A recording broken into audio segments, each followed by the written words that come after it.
Salve, salve, pessoal. Boa noite, boa tarde, bom dia. Seja lá qual for a hora que você estiver assistindo esse vídeo.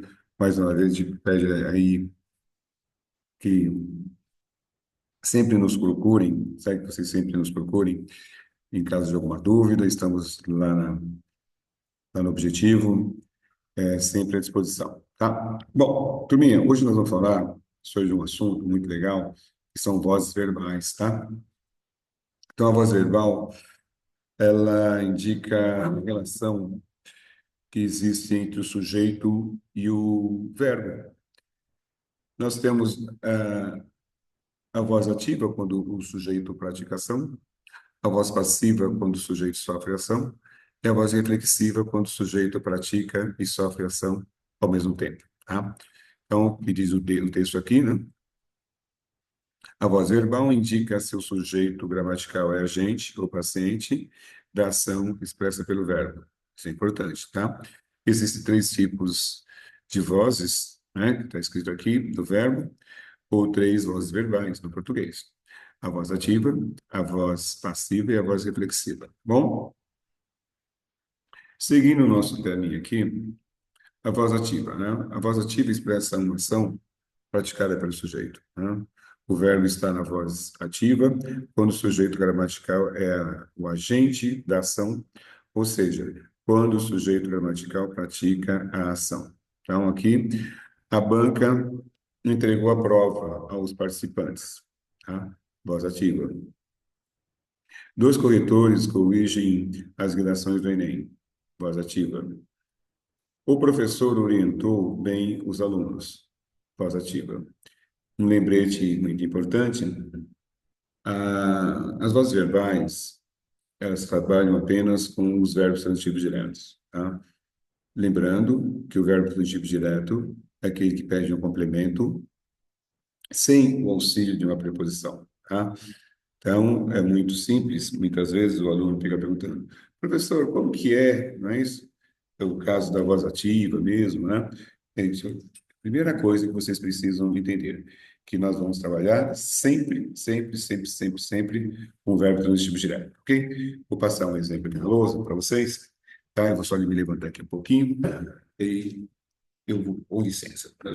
Tá gravando, né? Eu vou passar aqui para vocês o vídeo aqui, pessoal, um pouquinho do lado aqui, abrir. Então, nós temos aqui, por exemplo, é, o rapaz comprou, né? Só para lembrar que é um verbo transitivo direto.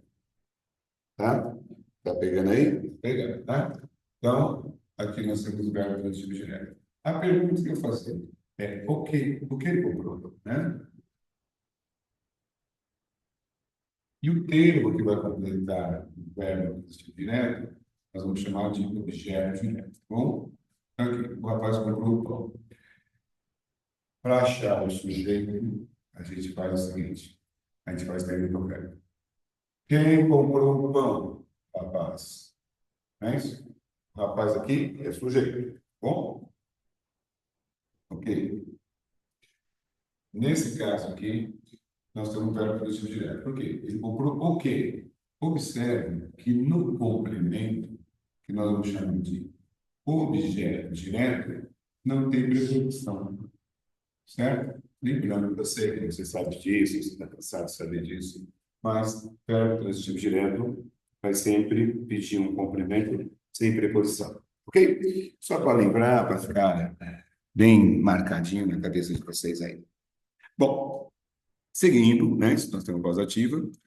Vocês viram, só para lembrar, que a voz ativa expressa uma ação praticada pelo sujeito. Nesse caso aqui, da lousa aqui em cima, é a mesma coisa, certo? O sujeito está praticando a ação. Já na voz passiva, expressa uma ação sofrida pelo sujeito, né? Então, aqui, o verbo está na voz passiva, quando o sujeito gramatical é o paciente da ação, ou seja, quando ele sofre a ação, tá? Paciente é aquele que sofre, é muito importante vocês se lembrarem disso, tá? Ah, e aquele que pratica a ação na voz passiva, nós chamamos de agente da passiva, tá? Ah, a prova foi entregue pela banca. aos participantes. Não é isso? É, as redações do Enem são corrigidas por dois corretores. C. Os alunos foram orientados pelo professor. Todos esses verbos aqui estão na voz passiva, né? Essas orações. É muito importante também vocês lembrarem que quando nós temos a voz passiva, o verbo vai expressar sempre uma ação sofrida pelo sujeito, tá? Então, é muito importante que vocês tenham em mente que a voz passiva vai expressar sempre uma ação sofrida pelo sujeito, tá? Se, por exemplo, eu quiser passar essa oração aqui para a voz passiva, então, como vai ficar? Ó, vai fazer aqui, né? Então, vai ficar o pão foi comprado pelo aluno, pelo rapaz, né? É rapaz. Para o cruzamento. O objeto direto da voz ativa, né? Vou colocar V aqui para vocês aqui, entender? Né? Voz ativa. E aqui, VP para a voz passiva. O objeto direto da voz ativa passa a ser o sujeito, paciente, não sei se é um pouquinho para vocês verem, né? Aqui, tá vendo? Tá na telinha. Tá na telinha, tá? Tá? Né? Então, nós temos aqui o sujeito paciente. Por quê? Porque está sofrendo acidente. Vamos ver? Você perguntou, velho. Quem foi comprado pelo rapaz? Aqui, o Paulo, tá? Pelo rapaz, nós vamos chamar de agente da passiva. Ok? É muito importante, que vocês entendam que o tempo, como aqui está no pretérito perfeito, aqui o verbo auxiliar também vai ficar no verbo do pretérito perfeito, tá bom? Se tivesse no futuro, ele estaria no futuro aqui também. Para concluir, né, nós vamos ter, deixa eu descer aqui, a voz passiva analítica, que nós estamos vendo aqui, né? Esse caso que eu coloquei na lousa, que é o sujeito paciente, mais o verbo auxiliar, o particípio, não é isso? Mais o agente da passiva. Bom? E nós temos a voz passiva analítica. Como que é feita a voz passiva analítica? A voz passiva analítica apresenta um verbo transitivo, lembre-se, sempre nós vamos trabalhar com o verbo transitivo, mais o pronome aproximador, que é o se, tá? Então, eu vou virar a telinha aqui para vocês, para pegar uma tela aqui, para continuar, tá?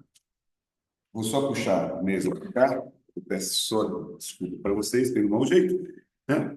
Então, vamos colocar aqui, ó. O pão foi comprado, né? Pelo rapaz, né? Pegar pequenininho aqui para, né? Para dividir aqui pelo rapaz, certo? Então, como nós vamos ter? Aqui nós temos sujeito passivo, já veremos, né? Todo esse verbo aqui vai estar, toda essa vai estar na voz passiva analítica, ok? Agora, eu vou passar para a voz passiva sintética. Vou continuar o mesmo tempo verbal, pretérito perfeito, fica assim. Comprou se o pão. Observe que o pão continua sendo comprado. Então, é o sujeito paciente aqui, que está sofrendo ação, sujeito paciente. Aqui nós temos um verbo transitivo direto, né? Pretérito perfeito. E esse se aqui chama-se pronome apassivador. É o que está na telinha aí, tá? Fica tranquilo que você está enxergando aqui para você, certo? É o que está na telinha aqui, tá bom? Então, qual que é a função desse ser? A função desse ser é transformar o verbo na voz passiva, tá bom? Continuando, esse é o caso da voz passiva sintética. Coreografou-se a dança, assinaram-se as folhas de rosto, atender-se-ão, né, os pacientes logo que possível, né? Aqui está na mesóclise porque está no futuro, tá bom? E por fim, nós temos a voz reflexiva. Essa é a mais fácil de todas. A voz reflexiva expressa uma ação praticada e sofrida pelo sujeito ao mesmo tempo. Então, por exemplo, você aí, né? Vou falar para você aí, por exemplo, você mesmo. Você cortou-se. Quem praticou a ação? Você, certo? Quem sofreu a ação? Você. Esse ser é um pronome reflexivo, tá bom? Então, mas também nós temos uma questão de uma voz passiva que ele pode indicar, perdão, uma voz reflexiva pode indicar reciprocidade. Ou seja, quando eu falo que os noivos beijaram-se, um beijou o outro. Tá bom? Para concluir, nós temos aqui os exemplos aqui, né, para fechar com chave de ouro aqui na sala de hoje. A menina penteia-se todos os dias. Que praticação de pentear? A menina. Quem sofre? Ela. O cozinheiro feriu-se com a faca. Quem feriu-se com a faca? O cozinheiro. Ele praticou ação? Praticou. Ele sofreu? Sofreu. Voz reflexiva. Eles se olharam no espelho. Então, eles se olham no espelho. É exatamente uma reciprocidade. Um está olhando para o outro. Um está praticando ação, está sofrendo ação ao mesmo tempo. Tá bom? Pessoal, qualquer dúvida, nós estamos aqui no Objetivo, sempre à disposição de vocês. Um abraço. Muito obrigado por tudo, viu? Até a próxima. Estudem, estudem, estudem. Nós estamos sempre aqui à disposição de vocês.